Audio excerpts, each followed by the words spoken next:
For centuries, their empire stretched across dozens of star systems, prosperous and proud.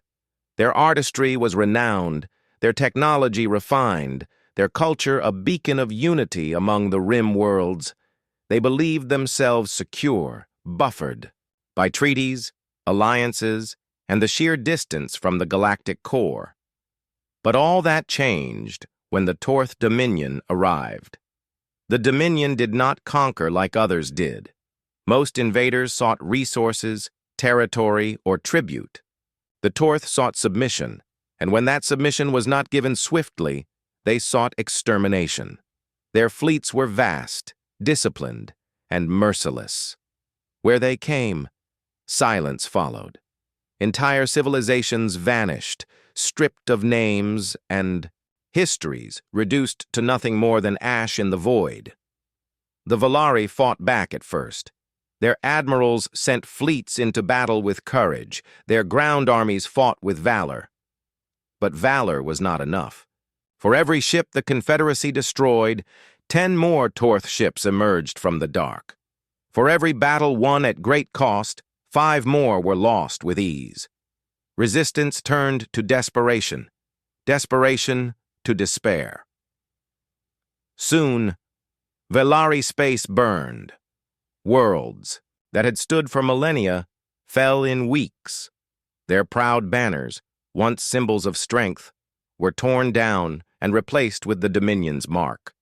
Refugees poured from system to system, and with every day, the noose tightened. The Valari leaders did what leaders always do in times of crisis. They begged. They sent envoys to the Galactic Council, hoping that the great core powers would act. The Council listened, nodded gravely, and promised to form committees and study possible responses. The Valari knew what that meant. The Council would wait until the Dominion grew too dangerous for even them to ignore, and by then, the Valari would already be dust. They appealed to the neutral orders, the monk states that claimed to value life and peace above all else. But the orders, cloaked in their serenity, replied that war was not their way. To intervene, they claimed, would be to betray their principles. They bargained with the syndicate worlds, who thrived on trade and smuggling. The syndicates listened with keen interest, then demanded tribute so vast it would have stripped the Valari bare even if they survived. No one came. No one dared. In the cold council chambers of Valari Prime, the last leaders of the Confederacy met and realized the truth. They were alone. Yet even in their despair, a spark of defiance remained. Among the ruins of their fleets, among the cries of their refugees, someone remembered the ancient code. It had been crafted long before the Valari even joined galactic society, back when civilizations still feared they were alone in the void. A universal beacon, encoded in mathematics and physics, designed to pierce the gulf of language. It said nothing, except what mattered most. We are dying. Help us. The beacon required power that few worlds could muster, but desperation has a way of finding strength. On the outskirts of the Confederacy, a surviving relay station was commandeered. Engineers who had lost everything worked without sleep. Soldiers who could no longer fight offered their hands to lift and carry. Civilians, their homes destroyed, donated what little power their ships still carried. Piece by piece, the relay was coaxed back to life, and then, with a final surge of power, the message was sent. It leapt from star to star, carried by gravity waves and light, a desperate cry flung into the abyss. The Valari leaders had no illusions. Perhaps it would never be heard. Perhaps it would arrive too late, long after the Dominion had snuffed them out. Perhaps, worst of all, the Dominion itself would intercept it and accelerate their destruction. But there was no choice. Hope demanded the attempt. Far away, in a small blue-green system at the edge of mapped space, the signal arrived. It reached. Relay stations orbiting Sol pinged off satellites and slipped quietly into human communication arrays. For a brief moment, it was just another anomaly, one of countless signals washing across Earth's skies. But when humanity's analysts translated it, when the message resolved into those three simple words, "Save us, please," silence fell across the war rooms and parliaments of Earth. Deathworlders were not known for kindness. They were known for survival, for clawing their way through every obstacle a hostile universe placed before them, for fighting and winning even when logic said they should lose. Their fleets stretched across half a quadrant, their soldiers drilled in endless cycles of conquest, their scientists devoted not to innovation, but to efficiency. Where others experimented, the Torth perfected. Where others argued, they executed. Entire civilizations had been crushed beneath the weight of that cold, unyielding machine. To the galaxy, their rise was not a question of if, but of when.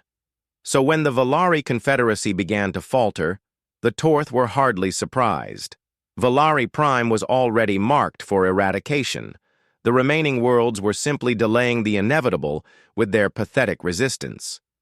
The Dominion's admirals knew the numbers, and numbers never lied. It was in this arrogant certainty that the first shadows appeared. At first, the Dominion noticed only whispers, small disruptions in their endless tide of war. Supply convoys arriving late, patrol fleets failing to report on schedule, traders who smuggled for profit vanishing in sectors long considered safe. The anomalies were inconvenient, nothing more. But soldiers gossip. Captains keep records. And soon the whispers grew louder. A frigate reported seeing a phantom on its sensors, a massive silhouette flickering at the edge of detection, gone before scanners could lock. A convoy captain swore his ships had been stalked for 3 days, their navigational systems failing without explanation, until finally he found himself adrift beside the drifting wreck of another Dominion vessel. Pirates, perhaps? Yet no pirates fought with such precision. Command dismissed the reports. The Valari, they insisted, were resorting to sabotage, striking from the shadows because they could no longer fight openly. "Cornered animals bite hardest," one Dominion overseer sneered, "but they still die." Then came the first true loss. A patrol fleet of 20 ships, seasoned, well-armed, and commanded by one of the Dominion's finest, entered a sector near Valari space. Their mission was routine, to cut off stragglers, wipe out refugees, and tighten the noose around the Confederacy. They never returned. Days later, a lone scout ship found the debris. The fleet was not simply destroyed. It had been dissected. Ships were ripped open as though by giant claws, their engines surgically disabled before detonation. Escape pods were targeted and annihilated, denying even the faintest chance of survival. A single Dominion dreadnought lay split in half, its core reactor neatly pierced, frozen bodies drifting through the void. No plasma fire had done this. No energy weapons could cut so cleanly. Someone, or something, had taken the fleet apart piece by piece.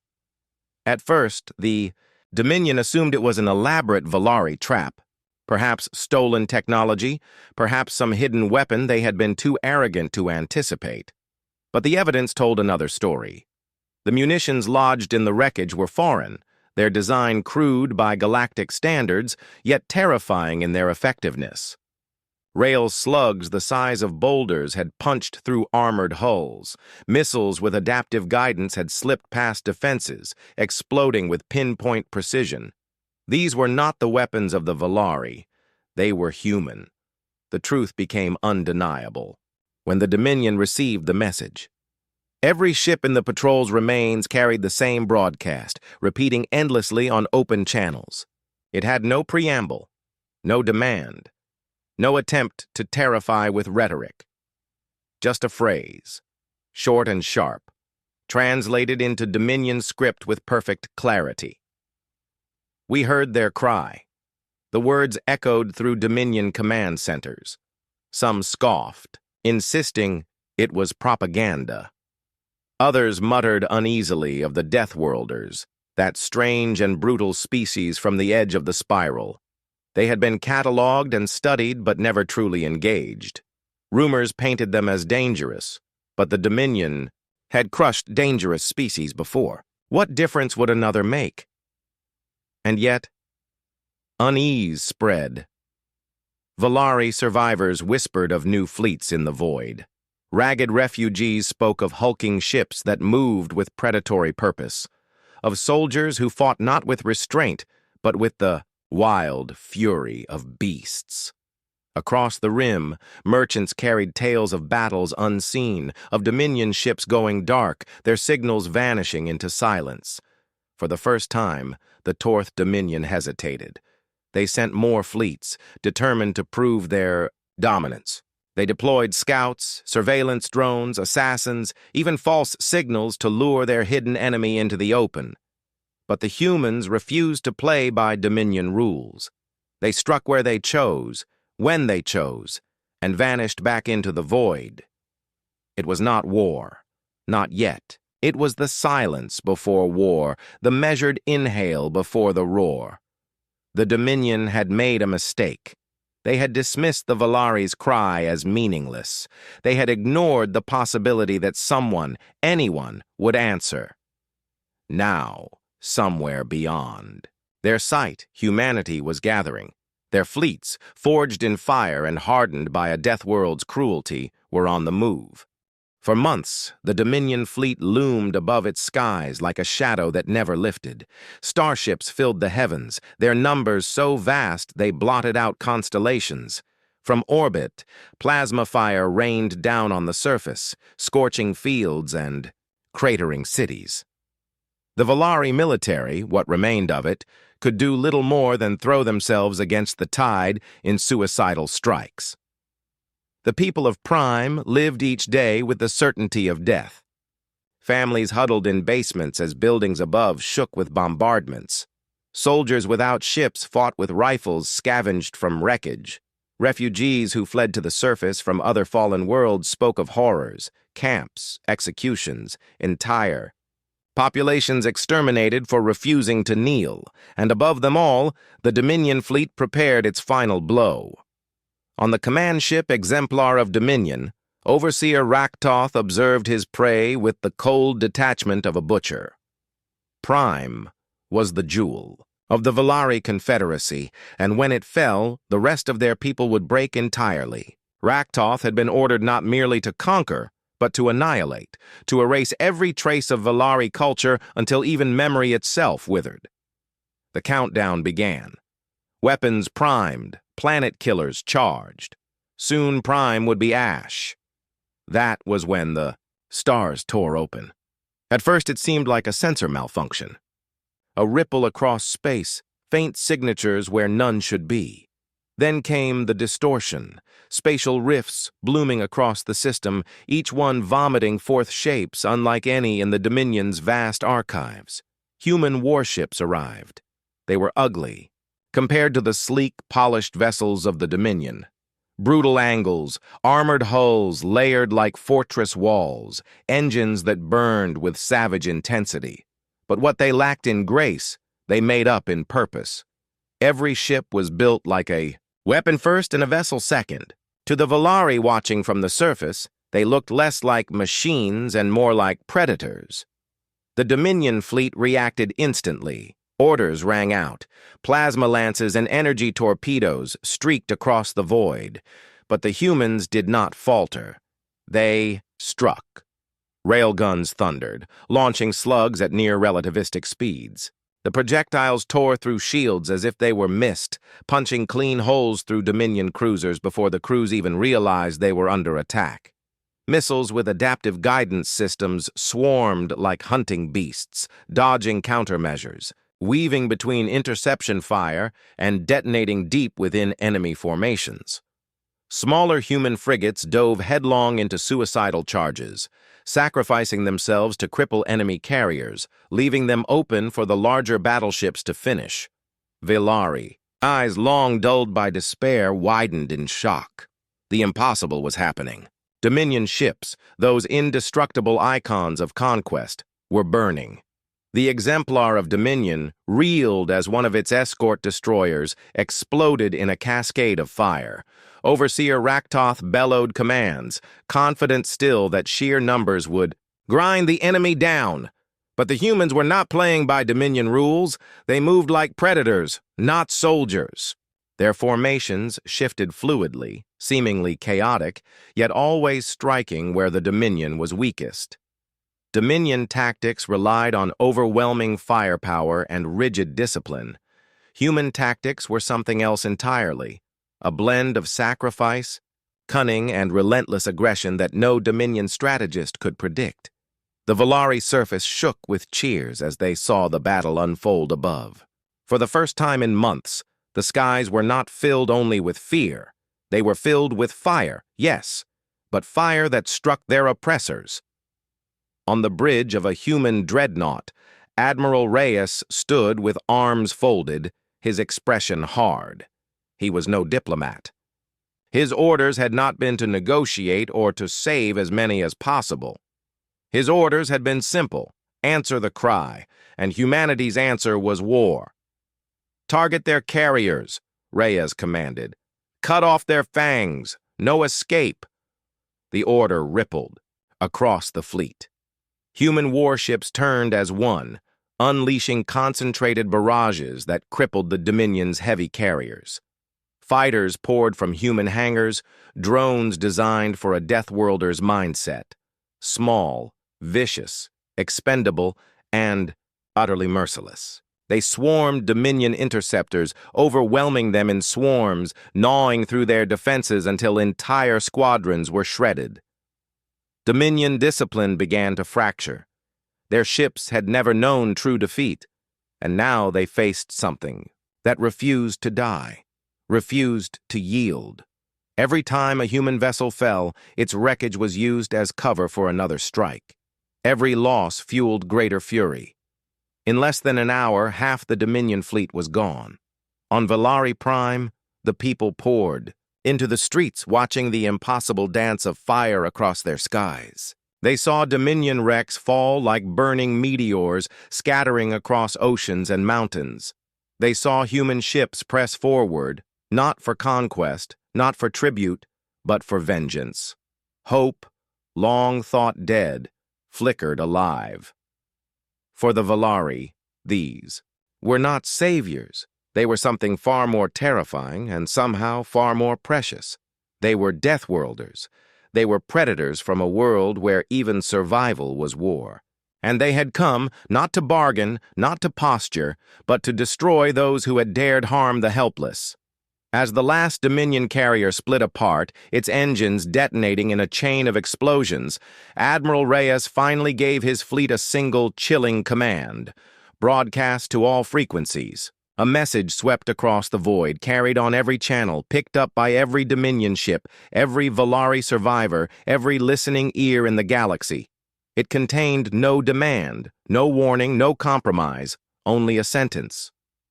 For generations, their fleets had advanced like a tide no wall could hold back. Rivals either surrendered before the first shot was fired or were erased within weeks. Conquest had become routine, inevitable, and with inevitability came arrogance. So when the humans struck at Volari Prime and shattered one of their great fleets, the Dominion reeled, not in fear at first, but in fury. They responded as only conquerors knew how, with overwhelming force. Entire armadas were redirected from other campaigns. New fleets surged toward Volari space, determined to erase both the Confederacy and the interlopers who dared interfere. Dominion war councils spoke with cold certainty. The humans had bloodied them, yes, but numbers would win the day. They would drown this Death Worlder fleet under a storm of plasma and fire. But war against humanity was not like war against the Volari.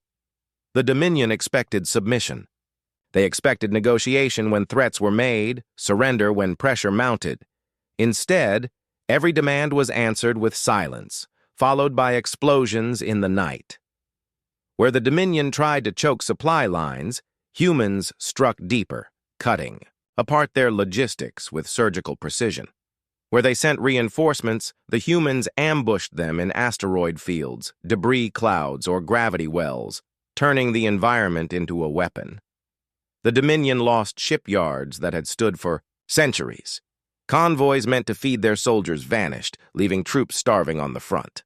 Colonies that had never known war suddenly found their skies filled with fire as human raiding fleets struck with terrifying efficiency before vanishing again into the dark.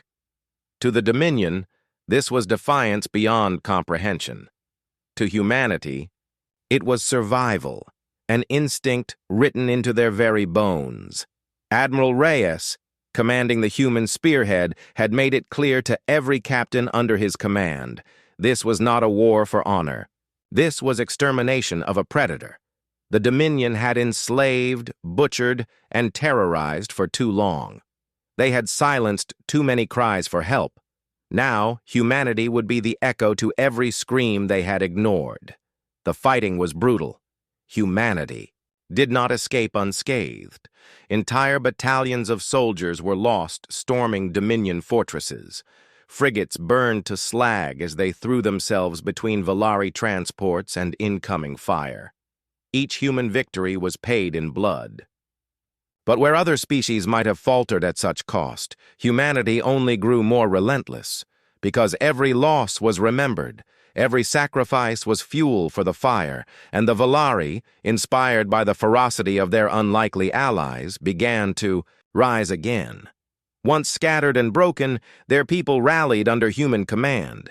Engineers who had once only built civilian transports now worked alongside human counterparts, adapting their technology into hybrid weapons. Valari soldiers, who had fought hopelessly for so long, now carried themselves with a new light in their eyes. They had seen the Dominion bleed. They had seen that the enemy was not invincible. For the first time in living memory, the Valari fought not for survival, but for vengeance. Across the galaxy, whispers spread. Dominion outposts, once thought unassailable, were found gutted and abandoned. Refugee ships whispered of massive human dreadnoughts cutting through fleets 3 times their size. Smugglers and traders carried tales of Dominion commanders abandoning posts, shaken by the savagery of their new foe.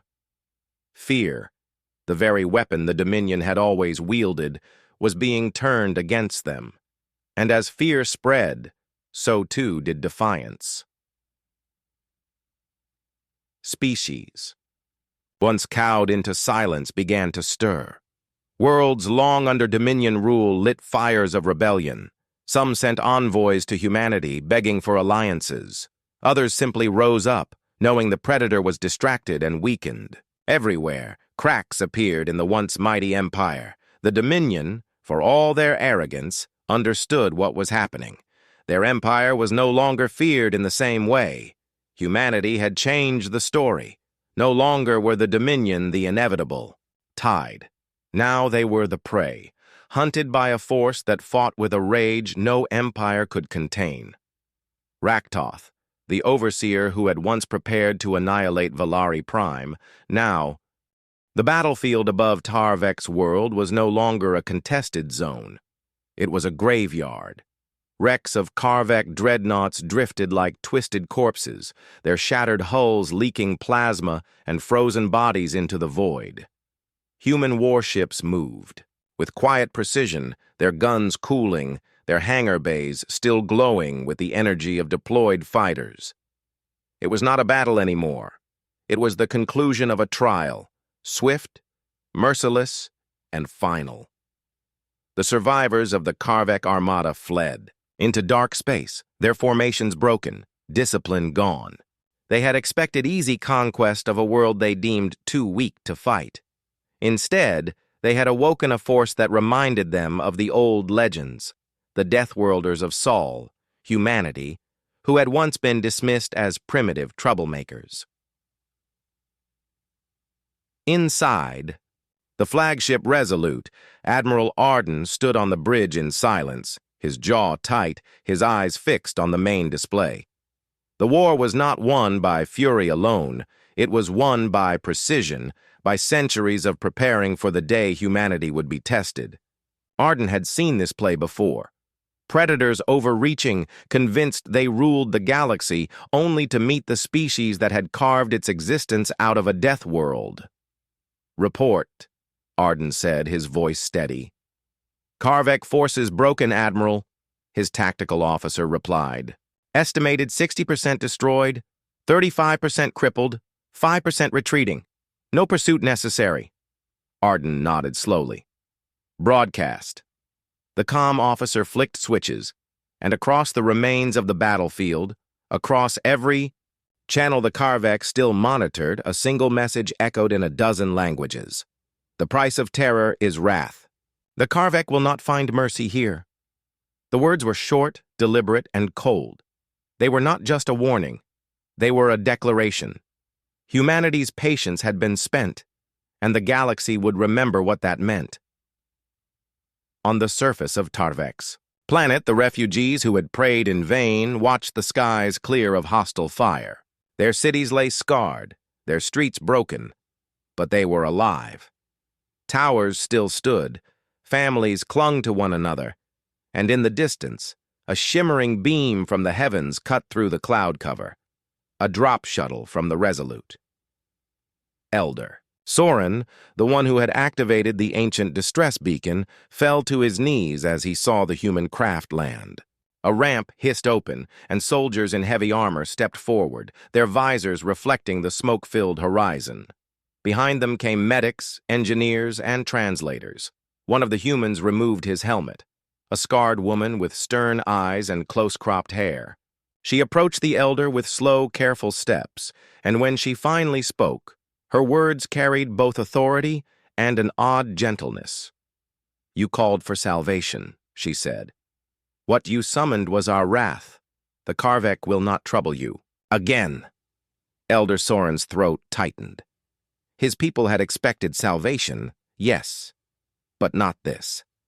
Not the terrible fury that descended from the stars and annihilated the enemy in hours. The elder bowed low, trembling as tears streaked his face. We thank you, but why? Why answer us at all? We are not human. We are nothing to you." The human soldier's gaze softened. "Because once, long ago, humanity called to the stars, too. No one came. We swore it would be different when the call came to us. The galaxy would not forget what happened at Tarvek. The Karvek would whisper of it in fear, their command fractured, their empire bleeding. Other species, once indifferent to humanity's rise, would reevaluate their understanding of Earth's children. Humanity had not simply become another empire. They had become something else, a judgment, a reminder that cruelty carried consequences. Across the stars, the name of humanity would be etched deeper into the stories of frightened rulers and hopeful refugees alike. Some would call them saviors, others executioners, but all would agree. When humans answered a call for help, they did not come with negotiations. They came with wrath. And so, the galaxy trembled, knowing that the next distress call, wherever it came from, might once again summon the fleet that ended wars before they truly began. The beacon had been a desperate gamble. For the Tarvek, it became their salvation. For the Karvek, it became their ruin. And for humanity, it was simply a promise kept. Because when an SOS to the stars was heard by humanity, mercy was uncertain, but wrath was inevitable.